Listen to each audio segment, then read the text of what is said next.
తిరుమల శ్రీవారి సన్నిధిలో టీటీడీ అదనపు ఈవోగా సిహెచ్ వెంకయ్య చౌదరి ఉదయం బాధ్యతలు స్వీకరించారు. అంతకుముందు ఆయన కుటుంబ సభ్యులతో కలిసి స్వామివారిని దర్శించుకున్నారు.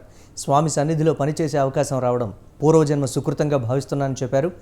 దేశ విదేశాల నుంచి స్వామి దర్శనానికి వచ్చే భక్తులకు ఎలాంటి ఇబ్బందులు తలెత్తకుండా తన వంతు కృషి చేస్తానన్నారు.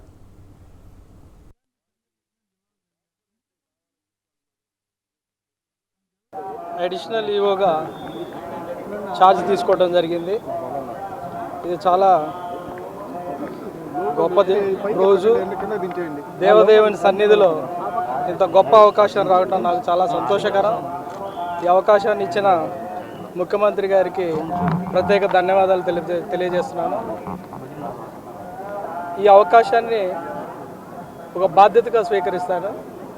ఈ బాధ్యత ద్వారా తిరుమలలో వచ్చే దేశంలో ఉంచి రాష్ట్రాల్లో ఉంచి అంతర్జాతీయంగా వచ్చే భక్తులు ప్రయోజనాలను ఎలా ఇంప్రూవ్ చేయాలి, వాళ్ళ సౌకర్యాలను ఎలా ఇంప్రూవ్ చేయాలి అనే దాని మీద వర్క్ చేస్తాము. దర్శనం టికెట్ల కాడ నుంచి వాళ్ళకి కావాల్సిన క్వార్టర్ అలాట్మెంట్ కానీ, లేకపోతే శానిటేషన్ కానీ, లేకపోతే ఫుడ్ ఫెసిలిటీస్ కానీ,